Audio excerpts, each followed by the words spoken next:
Hello, everyone. Bom dia, boa tarde ou boa noite, wherever you are listening to us. It is Dia Mundial da Língua Portuguesa, World Portuguese Language Day, although our presentation and our conversation will be mostly in English. Welcome to this event, very special event of the Portuguese Beyond Borders Institute, that is PBBI from California State University, Fresno, along with our partner that we are very proud to do lots of work with, and it is the Portuguese American Leadership Council of the United States, PALCUS, our only national organization in the United States promoting everything that is Portuguese, including being one of the most, if not the most important voice in the transatlantic relations. Because if there are transatlantic relations between Portugal and the United States, it is indeed because of the nearly 1.5 million Portuguese that are in the United States.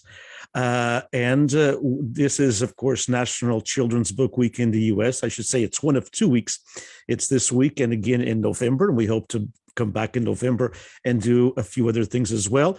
Our theme is new voyages of discovery, because the discoveries did not end with what the Portuguese did 500 years ago. The Portuguese American diaspora is discovering new roads for Portugal on a daily basis, and the subtitle, Teaching Tradition and Culture Through Children's Literature.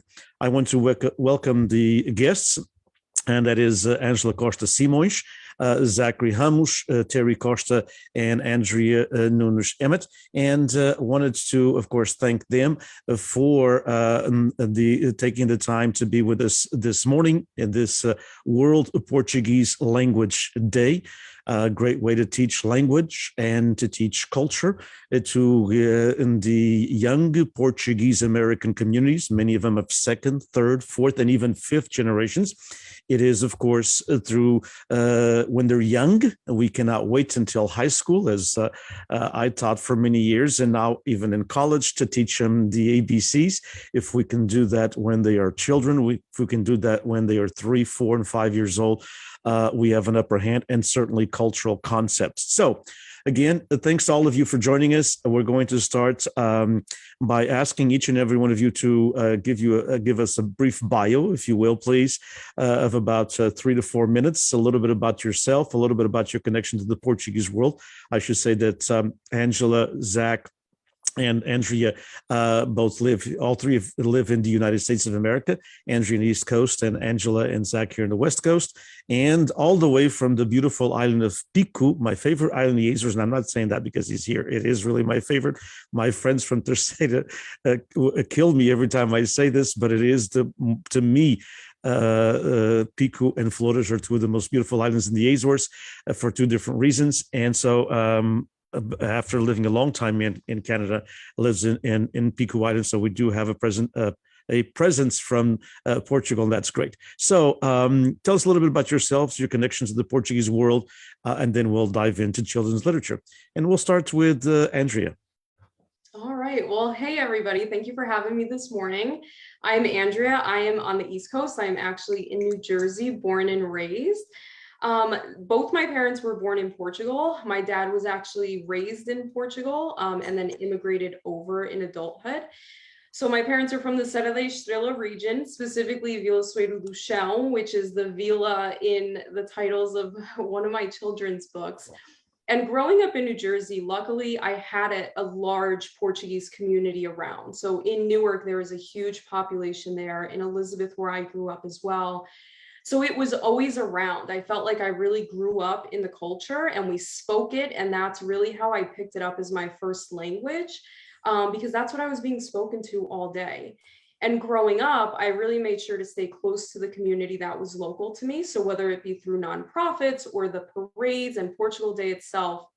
So that really kept me rooted and close.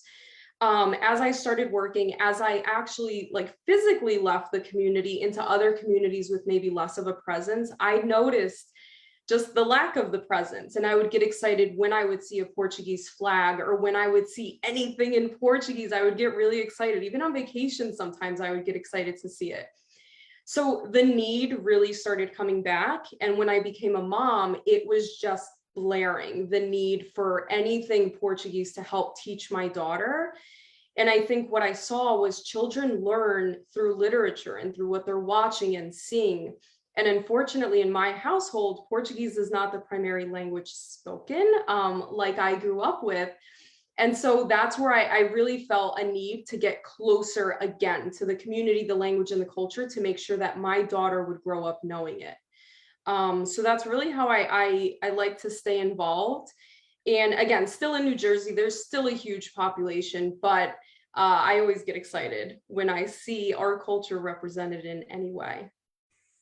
Indeed, thank you. And your experience, just briefly, is that with the Portuguese language, is that you, which is very specific to the East Coast, and not all of the East Coast, but certainly the tri-state of New Jersey and New York and Connecticut, the Portuguese have this strong relationship with mainland Portugal more than with the archipelagos, and kind of a tradition to go back almost every year if they can. So you had that experience growing up with your vault, correct?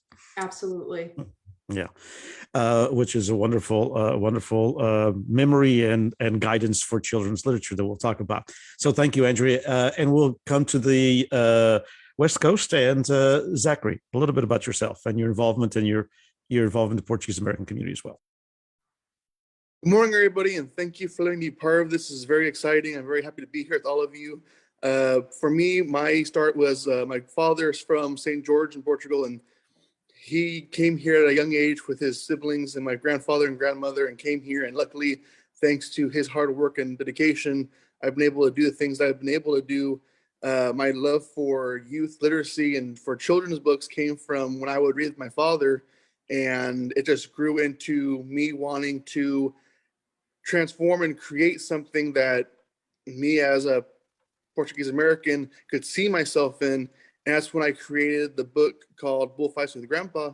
And that's pretty much the story of how I just loved. My favorite things about the Vestas was the bullfights, because that was when me and my father would have great times. I'd always see him smiling, laughing. And from us first getting it out there, we've had a lot of great results from people in Gastin that had it and read it, saying how after they read it, they took their niece to the bullfights, that they could show them the pages in the books and show them define what things are going on. And it's just been great. And I can't say enough how incredible the Portuguese community we have here in California and all over, because it's just the more all of us that are a part of this panel continue to write and continue to share our traditions and culture, we're able to get more and more people involved and care more. So I can't thank Palkus and Vlad enough for all the work that you guys do. Thank you. Thank you so much, Zach. And we'll go to the Azores, go to the island of Pico. Terry. Hola, hello, everyone. Even though I do not know Zach and Andrea, I'm glad to see the connections. I'm now living on Pico Island, the mountain island in the middle of the Azores. Your family is from Serra da Estrela, the other, peak of Portugal. And Zach, I'm next door to your heritage. São Jorge, or St. George, as you mentioned, island is right next door here. And I see it almost every day when I go to that side of the island.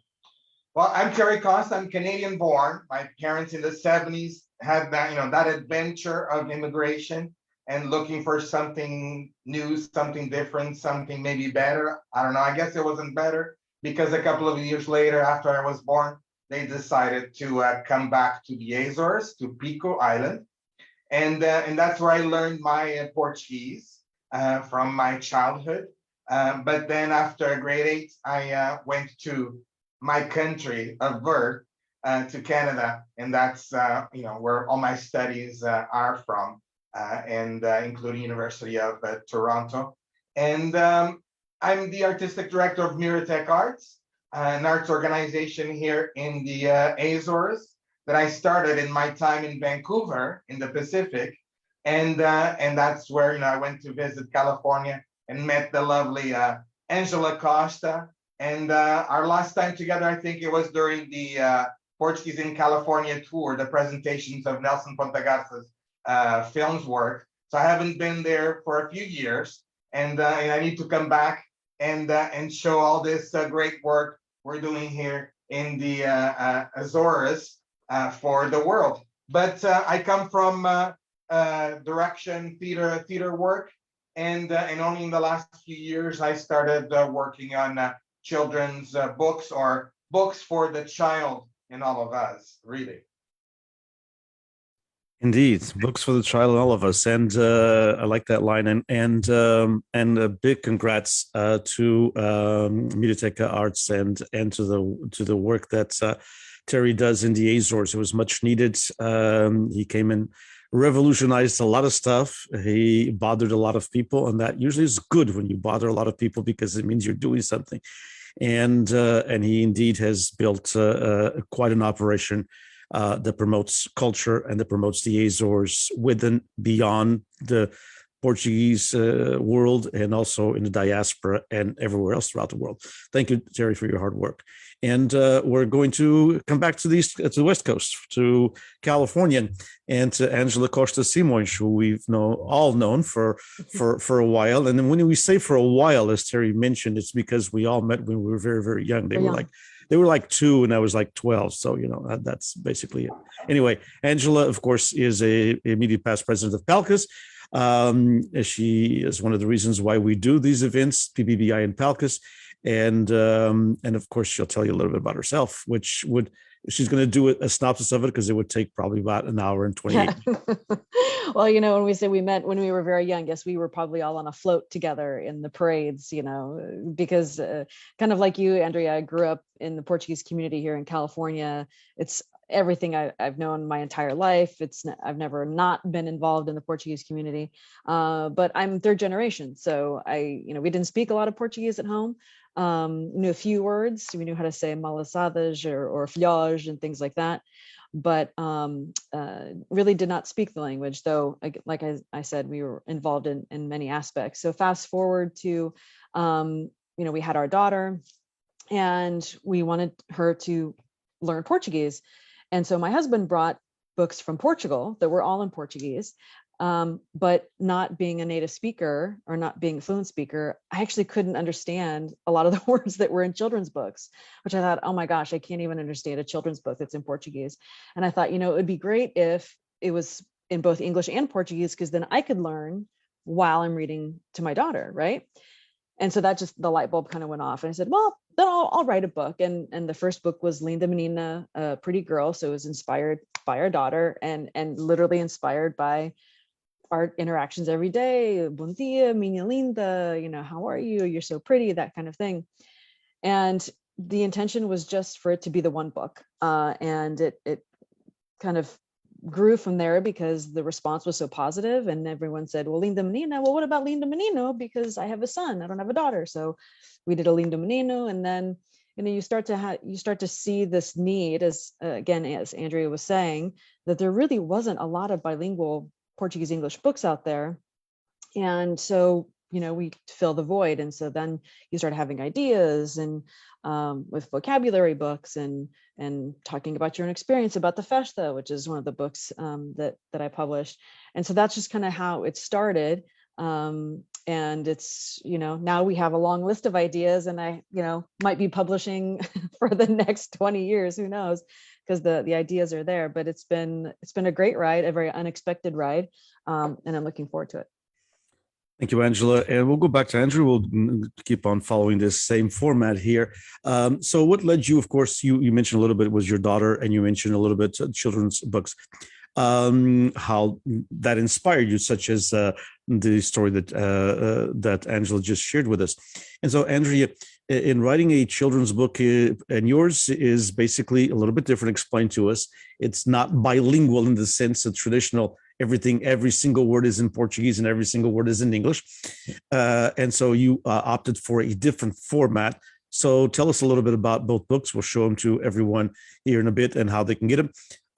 And tell us a little bit how you created them and the purpose for putting in the poems, putting in the verses, some Portuguese words, and of course the drawings are of those words. And so it's very well done. Congratulations. And tell me what led you to that process.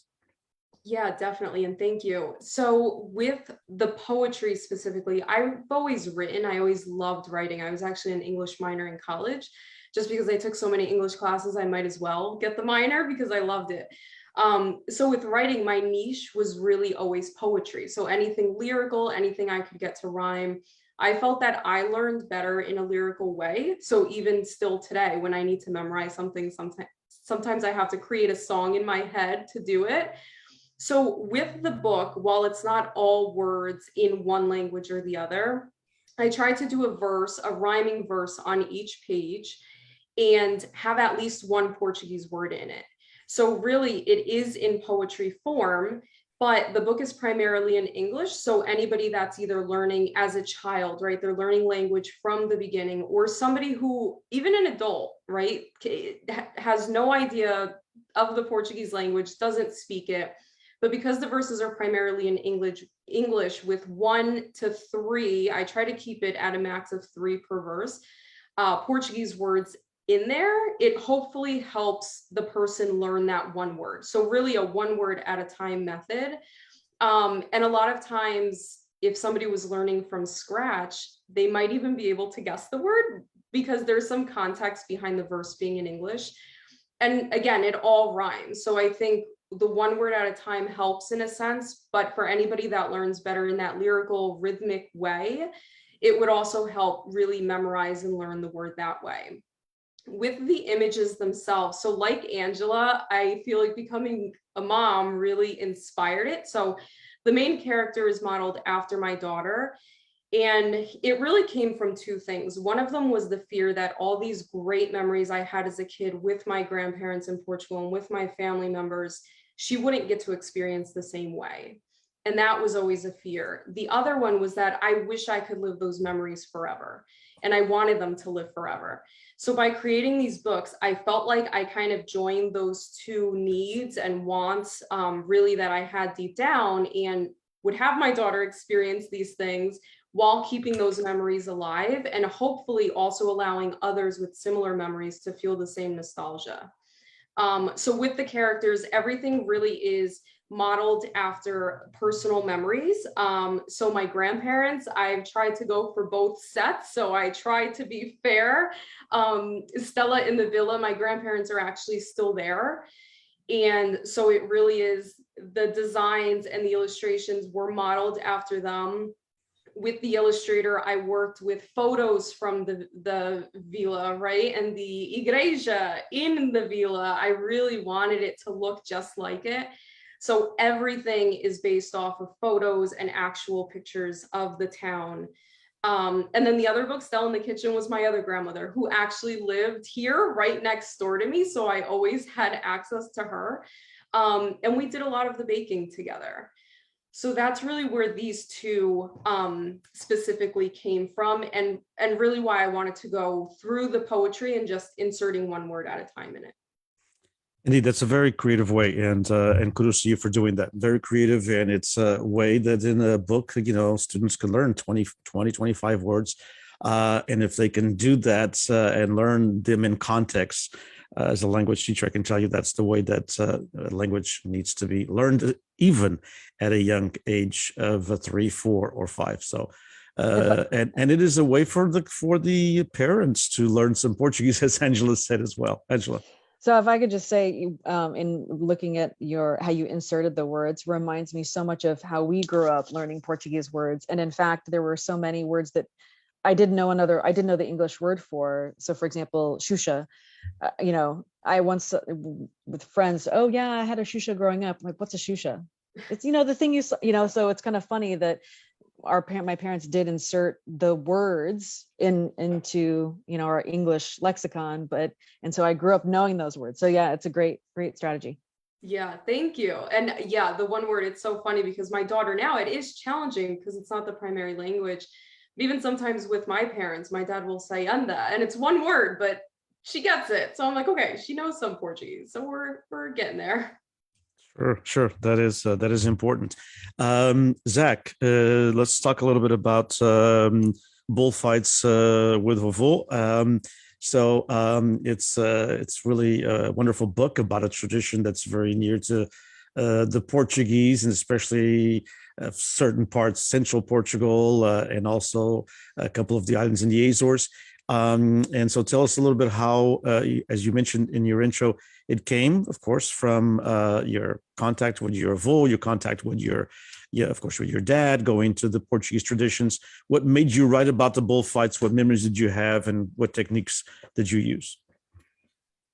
So helped me out with writing was I have a niece named Jazzy, and she was about 3 years old at the time I was writing the book. And I had the idea because looking at her and how knowing that at her age she's not going to be going to a bullfight anytime soon because you can't be too safe with where we go with the mosquitoes and everything. So I had the idea of, after talking to my dad and was explaining about how I always loved going to as a kid, why not make something that I could give to my niece? That way, before she goes to her first one, she can learn about it. And it just blew up to where it became a family project. Me talking to my father, be talking to my aunts, my uncles, asking them about what their favorite memories were, what details should be included. And as it grew, it became a good family bonding project to where even I was remembering different parts of things I had forgotten. Like in one part of the book, you can see the little boy drinking samol, and all my cousins and I were just laughing and remembering how we didn't know what this drink was. We just knew that as a kid, we'd always tell our aunts and uncles, "You want the green can drink with the purple flower on it." And it wasn't until we got older that we learned the name and what was in it. And it was just a nice bonding moment. And I think that after having my niece read it and having other little ones reading it, it's been a great experience for them to now, with them being of age to be able to go to the bullfights, they just point out different things in the words that were used in the book that even my cousin, who, as I mentioned, Jazzy, when she went, she was able to point out different things during the bullfights that she had learned from the book. So it's been a great learning experience, and it's been fun being able to incorporate something that was an event that always has meant a lot to me and my family. And I'm looking forward to hopefully being able to do more books like this. That way we can educate the younger generation on these events, as well as getting a family connection, a family bond on them. Because when you write it as just you writing it, it's one thing, but then having a family connection, having it be a group project, it felt great to be able to get that family bond and get everybody involved. Indeed, yes, it can be a family project, and that's actually a good way to do it. And having someone in your family that you can write the book for, as Andrea was saying as well, and so is Angela. Terry, you're a man of arts, a man of the theater, and the book also, like the rest of them, is very well done. I have it right here, and I think you have it there. You can show it as well. It's a beautiful large book, and I like large children's books. I really like those big old pages and the drawings. So, but what drove you to this, first of all, and second of all, being a man of the theater and a man of arts, and I know that you've written before, and that's a question to ask all of you. As a matter of fact, when we go back, which is, how do you write for children? I've always had that. I mean, I was able to work on the translation with Angela, excuse me, of her book, João and Maria. And I was translating it, and I was actually looking for words in Portuguese that would be simple as well, because how do you write for children? I mean, I enjoy writing tremendously, but I don't know if I could do it for children. So tell us a little bit about Nevda. Tell us a bit about, first of all, what is it? Because there are some people that probably have never heard of it. Some of us who drink alcohol at a elderly age, of course, over 21, know what it is as far as a liqueur, but it's more than that. It's a shot, it's a tea, and it's such an important, iconic plant for the Azores. So tell us a little bit, first of all, about it, what drove you to the book, and the language. The book does exactly that, is tell you a little bit about Nevda. And Zach, by the way, this is the page that is dedicated to São Jorge Island, the Dragon Islands. Because Nivda is a plant that is really well known here, especially in the Central Islands. Pico Island is full of it. It's a mint-like plant. And people here on my island do anything that you can extract some sugar of some sorts, they will make it into a liqueur, moonshine. And now we have this special Nivda by Nevda, which is a little bottle, like a souvenir style, that the adults can have the adult drink. But she's so cute that has become like a bestseller here on the island because it goes with the illustration of the book. And I decided to write this story, which was actually a 17-page story about finding Azores. That's how it started. And I'm like, oh no, I wouldn't want to read this. And I started cutting and cutting and cutting and cutting to the point that I was like, this would be perfect if it was an illustrated book. And it's called Nevda in the Azores. Nevda is the name of the character. She's based on the flower of the plant Nivda, but of course, colloquialism or in tradition, whatever you want to call it, they called the plants and the moonshine Nevda, even though it's written with a tilde. So in Portuguese, the circunflexo would be Nivda. But even though your grandparents would say it Nevda, I thought that was quite interesting. So I introduced the character Nevda with the spelling, with the actual accent, the correct accent in the word Nevda. And then inside we mention Nivda, the plant, and that way has become an educational tool because it's basically a trip from island to island. The book and the idea of these books are travel books. And this one, she visits, she goes around the world on a plane, but then she visits many monuments, but she finds the Azores Islands. So then when you turn the page, each page is dedicated to an island. And my goal was to take a page of text and turn it into one sentence that would make sense, not necessarily simple in the words itself, but to make sense of that story, the one-page story, turn it into one sentence. Because my goal was that to then, through the illustration, to let the kid in all of us to travel to the island and discover certain things, be it in architecture, be it in some customs, be it why that island is known because of a fruit or because of a landscape, whatever it was. And that way, when each person that reads the book comes out completely different because they go through the illustrations and they create a much bigger story. Usually when I tell it to kids, and it's basically 20 sentences, but it usually takes about 20 minutes because the story just gets built during that session.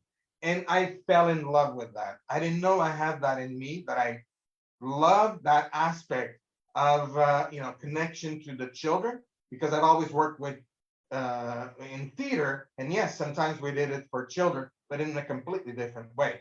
So now the second book I'm proud to announce, Nevda in the Americas. So she's in the Azores. She now lives in Pico Island, and like Professor Denise mentioned, with that plant, we create many things, and yes, we do. And one page of the book is dedicated to that. That because Nevda decided to live on this beautiful island in the middle of the Atlantic Ocean, now we have cookies, we have cake, we have tea, we have moonshine, and we have much more, because that's exactly what I'm creating with Nevda. It's a world around her. So now we're working on school supplies, all illustrated, everything around her. We have a series of postcards, and we have even scented, products. Of course, we have the mini bottle for the adults. We're creating a whole world around her. And the second book, which will come out on her birthday, which is in December, and also at the same time as our Animapix Festival, which is a festival that goes from the illustration and the presentation of illustrated books all the way to the big screen for the animation films.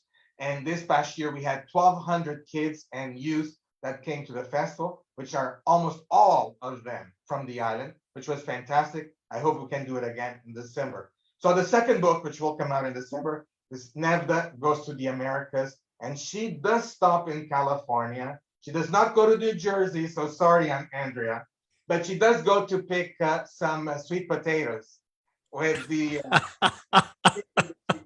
Yes, you would have to. Just around, of course, like Golden Gate Bridge, you know, we had that connection because she has many friends, and all her friends are all animals and plants. And one of the animals is the green sapo. What's sapo in English? The frog, yes. Frog, the green Right. frog. Mhm. That of course, many of them are there in your land. And so she goes for a little jump around in the Golden Gate Bridge with the froggy. And that's why I'm creating the new, but she also goes to dance on the streets of Miami, which doesn't have, you know, a direct Portuguese connection, but it has an arts connection. Oh, and she does visit Martha's Vineyards for all the hydrangeas, just like in the Azores. So there's all these connections, you know, of her traveling through the Americas, through Canada, through the United States, going to Mexico, and all the way to, you know, through Brazil and Uruguay, which of course connects back to coming to the Azores from, you know, the large Portuguese community in Uruguay, and one of the most beautiful libraries in Montevideo, Alverso. So I've connected all of that into the second book, which I'm looking for. It's already being illustrated, and I'm looking forward to present it to all of you guys before Christmas time. That's But right. I felt Come to America, okay? the Bring. point that I made Nevda as a Nevda Ant, which is a publishing house. And because I started getting lots of people connecting, oh, I would love to, you know, publish this, and that. And the second book is all in Portuguese. Oh yeah, Nevda in the Azores, Nevda in the Açores. Being, you know, such a short text, I decided to do a bilingual, and that collection will continue bilingual. But we do have now new books that have been published, you know, by different authors and different illustrators, and we're building that collection because I found it much needed here in the Azores. Because one, there were not many local stories or stories that you would connect locally, so the kids, you know, could, you know, see themselves somehow in these stories. So that's one of the main focus of the publishing that we're doing here. But also, of course, publishing what especially the young folks here want to do it. And the next one that comes out is literally a picture book with an intro about, you know, the unknown, and it's all about aliens. Just because, you know, a lot of the youth here, just like I did many years ago with the X-Files, I was, you know, so much interested in that issue. But youth here are interested in that in a different perspective, of course. So we're doing that, and we will continue to publish. So maybe one day I will see your works too, and we can work together on that. But I'm so excited about this project, the point that I could talk forever, but I'll shut up now.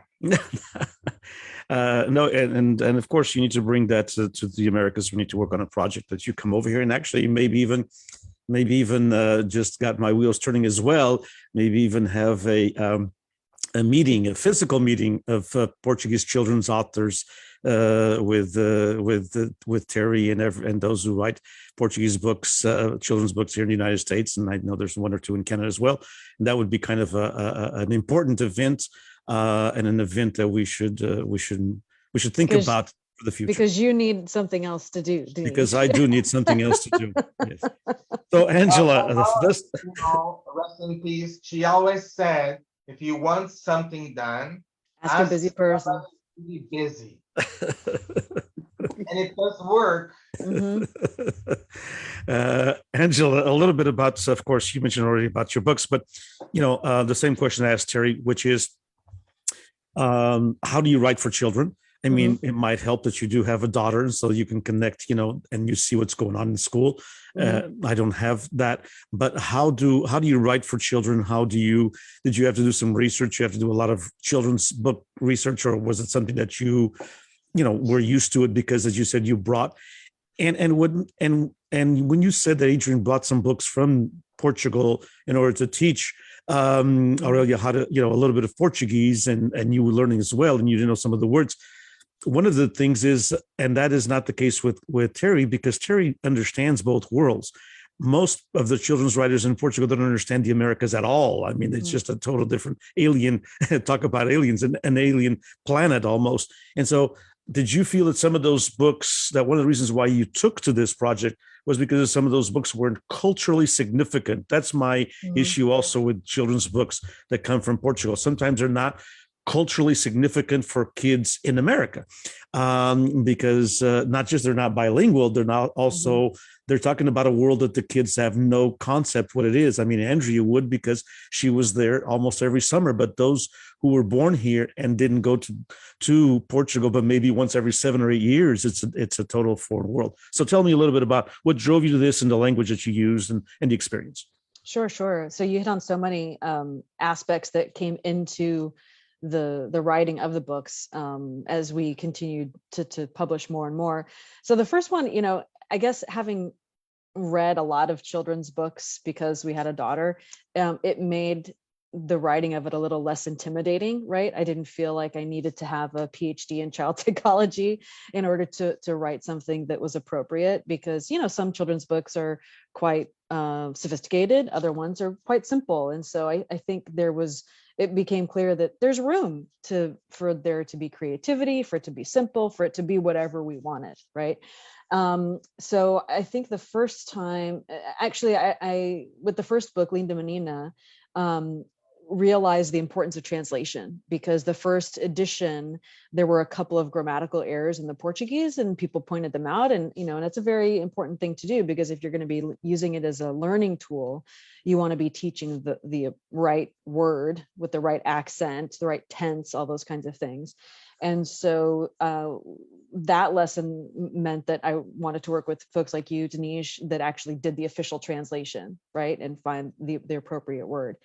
When we wrote the Barcelos Rooster book, it's for the most part been an oral tradition.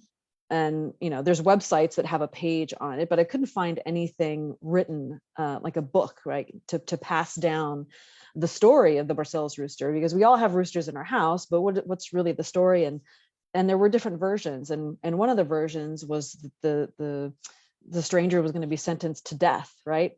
And I had written that, and having my husband and other folks review the text, my husband's like, do you really want to say that he was sentenced to death in a children's book? It's a little severe, right? And so we softened it, and that he was, just found guilty, right? So in that context, we did soften the language a bit. But again, finding the right words, the right translations was challenging at times, right?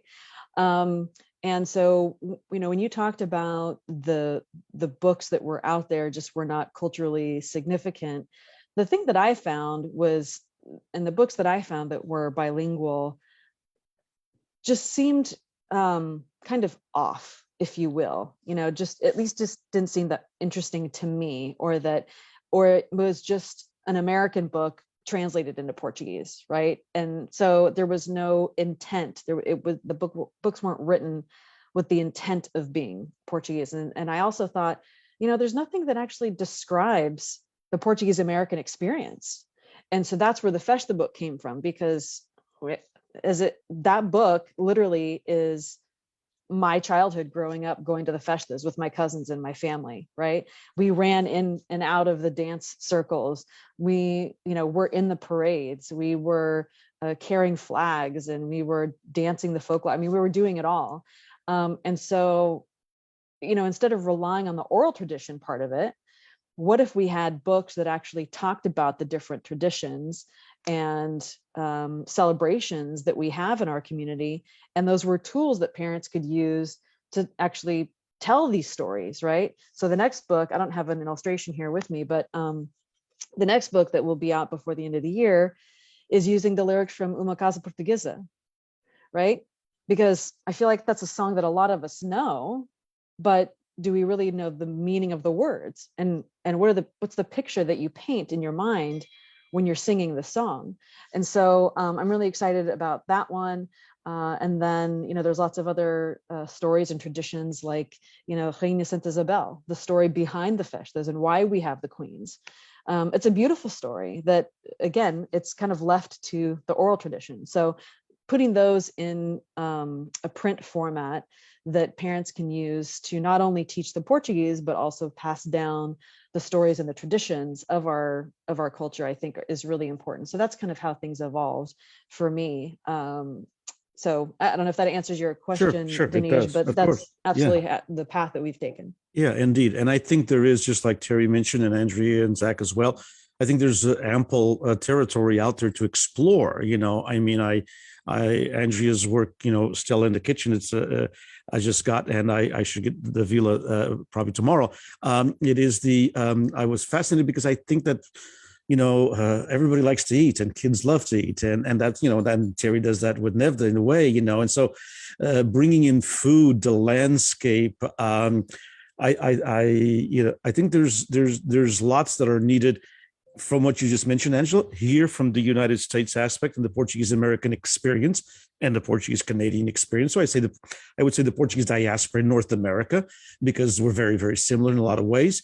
And then in Portugal, and in Terry's case in the islands, but he's a one-man show all over the Portuguese world. In Portugal itself, the need to bring Portugal to the children, today's Portugal, and that's exactly what he does with Nevda nos Açores in the Azores. And so to bring today's Portugal and to bring all and to bridge all of these connections, there really does and I would actually think that it's important for us to develop, and PBBI at Fresno State can put forth, like I need also something else, as Angela said, but I think it'd be great to develop a workshop for Portuguese language teachers who teach at our wonderful community schools on using this children's literature that is being done in Portugal, bilingual, and that is being done here also to teach the culture, the traditions, and bits of the language as well. Terry, you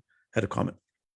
Oh, I was just going to say, I was so excited. Last week, I got pictures from Fogo Island Academy, which is in the east coast of Canada. No connection whatsoever in terms of Portuguese, no teacher, no students, nothing like that. But they got the book, Nevda in the Azores, and it was the French classes, grade 8 and grade 9, that were they've added, and the teachers were using it because it was in English and in Portuguese, so the kids would translate in class to French. And I thought that was amazing. I was like, wow, and they sent pictures of the classes doing that with the book. I was so excited. I'm like, oh, I have to reach all these other schools now and mention this, maybe Sure. I'll sell 50 books in Canada.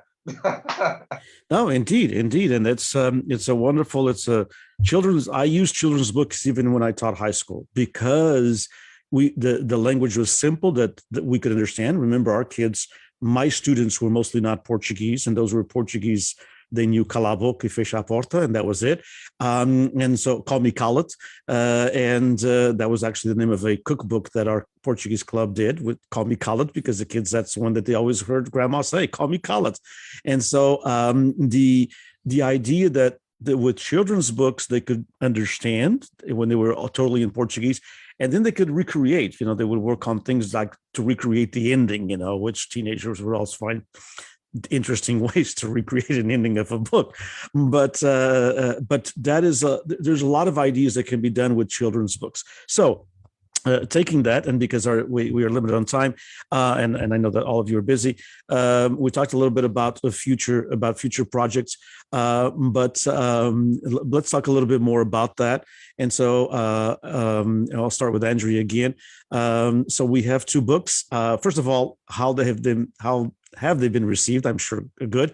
What can we do in the Portuguese American community, Andrea, to promote Stella, whether she's in the kitchen or in the villa, or maybe she's in the praia, or wherever she's going to be next. And hopefully it's only 2 of maybe, I don't know, maybe 12 or 15. First of all, what can we do in the Portuguese American community to promote it? Because authors need to sell their books. And second of all, how do you see this project going forward? Yeah, definitely. So promotion, honestly, what I've seen is word of mouth is great, because I think we trust each other and we trust our friends and family to tell us we love this, or this helped us so much, and check this out. I think it becomes definitely a marketing challenge online. There's so many people online, which is such a huge opportunity, but you could get lost in it. So I'd say definitely word of mouth, family and friends is great. Anytime that's happened, I see a lot of excitement around it, and it's been great experiences with that. I think with the project itself, I would love for Stella to go everywhere. I would love, like you said, for it to be 12 or 15 books. I think right now the project is continuing. I am working on the 3rd one, and it's really going to try to keep being laced with memories, but also experiences that kids have, whether it be an everyday experience or it is a trip to the villa or to the aldea, which is a little bit more specific. So I would love to keep carrying the characters forward. So it's a recognizable series.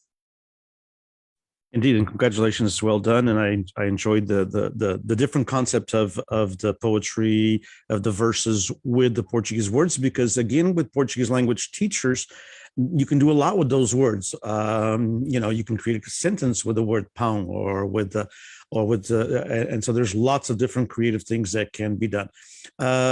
Zach, what are we looking for? You mentioned already a little bit that you're working on a 2nd book. Tell us a little bit about that, and tell us how we can work together to promote the one, of course, that is already out, Bullfights with Vovô. But so how can we promote? How can we work this a little bit more? And how can we? And what's the future for? Where's Vovô going to take you next? So right now I'm currently working on a book called Tarts with Va. And what we're going into now is we're going into more of educating Portuguese youth on different Portuguese pastries. I plan on having this be a kind of like a cooking baking series of just pretty much using my niece and my aunt as inspiration, and going through the story of how you, not only is it going to be teaching about how to cook these desserts, there's going to be step-by-step steps with each page, but it's also going to be showing the connection and the bond that people can have by using food. I feel like a lot of people don't realize that some of people, if you look deep in your memory bank of time with grandma, grandpa, mom, dad, you can have a lot of great memories. It was just you cooking with them. So we're hoping to utilize that and educate Portuguese youth on the different baked goods that are from Portugal, as well as teaching them how to make them. So hopefully mom or dad will want to, as after they're done reading it, they'll want to go to the instructions in the back of the book and actually make it themselves with their child or grandchild. And we're hoping to go into that. And one of the biggest things that we can see about promoting all of our books with the Portuguese community is having more things like this, where we're able to talk to each other, share what we're doing, maybe even having a Portuguese book festival where you have kids' books, adult books, all intermingling with the Portuguese community, so that members can come out and learn about what we're all doing.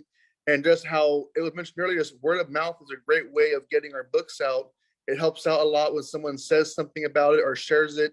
The simple 1-2 minute Facebook post or Instagram post, it really does a lot by just simply sharing. Thank you, Zach. And we'll go to Angela, because Angela does need to leave pretty shortly. And I think we lost everybody's back. So Angela, your final thoughts on this? Yeah, the same question, promoting. Sure. I would reiterate what both Zach and Andrea have said, that word of mouth really helps. It's one of those things where, think about, do you have a young person in your life? Makes a great gift, whether it's for Christmas or Valentine's Day or a birthday or anything.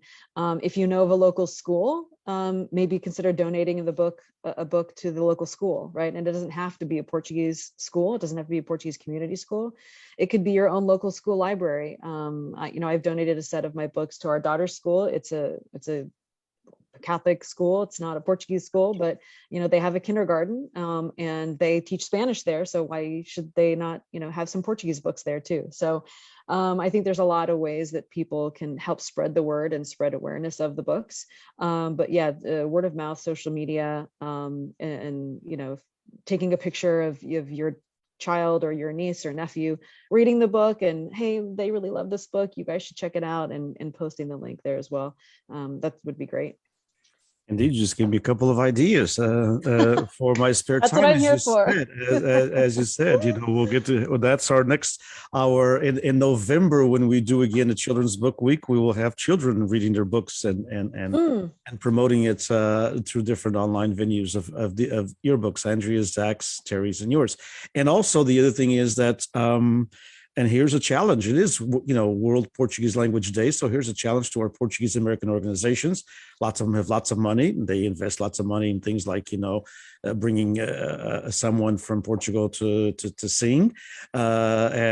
Usually, major singer can cost anywhere between $15,000 to $20,000. Why not invest maybe $150 and buy 10 books and donate it to the local library? So here's a challenge to all the Portuguese organizations throughout the United States and Canada. Come on, buy, a few books from each one of these authors and donate them to the library in your city and in your county. That's one way to promote. If we had, just 25 organizations, across North American continent and the US and Canada do that, each buying, 5 or 6 books from each one of the authors here. It would make a difference to the author. It would make a difference of getting the word out. So a nice challenge that I'll follow up with an email to the organizations I know. And Terry, your last thoughts also on this. We lost you there for a little bit, but the same idea. How could we promote? How do we move forward? How do we interconnect all of you guys who write also children's books? Just real quick, unfortunately, I have to jump. I'm really, really sorry, but this has been great. Thank you so much, Denise, for coordinating it. And we'll be collaborating, everybody here. Thank you. And Terry will forgive you for leaving. Bye, Angela. Bye. Thank you, Angela. Sorry, I popped out because my computer ran out of battery. Oh. I thought it was plugged in, but it wasn't. I had it on the wrong hole. It happens all the time. It takes more to promote than to create. That's what I always keep telling our partners, our artists, because with NAVDA, it came out during a pandemic. I presented just a couple of months before. So my big tour across Portugal was basically canceled. And even though it's one of the few books that is at Boba bookshop in Lisbon, which is, if you haven't been, when you come to Portugal, to Lisbon, you have to go. It's the most amazing little bookshop, just about illustrated books and books for the kids and all of us. It's fantastic. When I go there, I spend, a lot of money. And so what I did was, because I could travel between the islands, I invested a lot of time and effort, and I went to visit all the islands. The book was in every island, if there wasn't a library or a papelaria, a shop that sells all the tools for the kids in school, I would find, a craft store that would accept books or something like that, because my goal was that to have it available on all the islands. And because we were during pandemic, I used the social media to promote it like mad, and it did reach, every little corner of the Azores. And because, I do these type of presentations in Portuguese and English, sometimes I even try it in other languages. It's always about talking. You always have to be talking about your book, about your work, presenting it somehow. And even though here we do small runs, 350 to 1,000 books, NAVDA is going now with 2,000 books, which is like a major success in Azores with 2,000 books, but which of course in the States is nothing. But hey, that's how you have to go. And hopefully now NAVDA is now in Spanish, being distributed in South America, which is fantastic.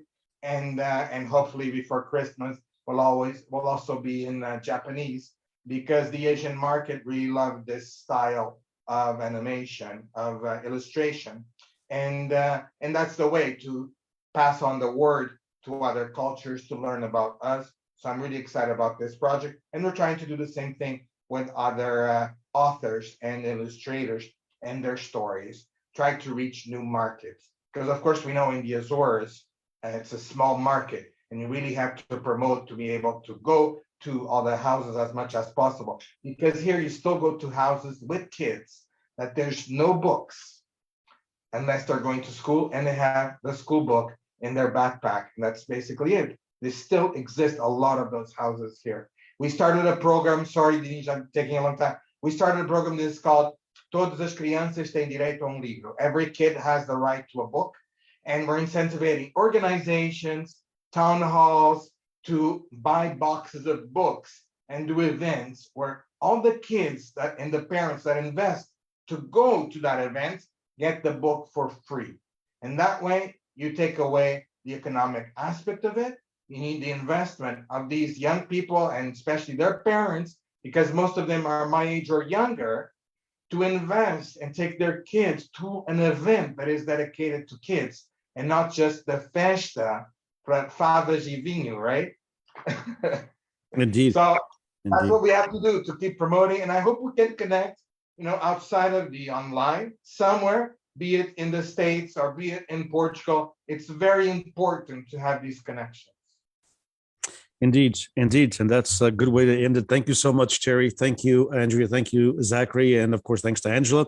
Thanks to all of you who joined us on behalf of the Portuguese Beyond Borders Institute at Fresno State. We'd love to host you here at Fresno State if we ever have that opportunity. And we'll work on with, as Terry said, it's important to get different partners and in business and government. And yes, governments do have responsibilities for these things in order to get more kids, on both sides of the Atlantic, because unfortunately, in the communities, there are quite a few families, too many in my perspective, that kids don't have books as well.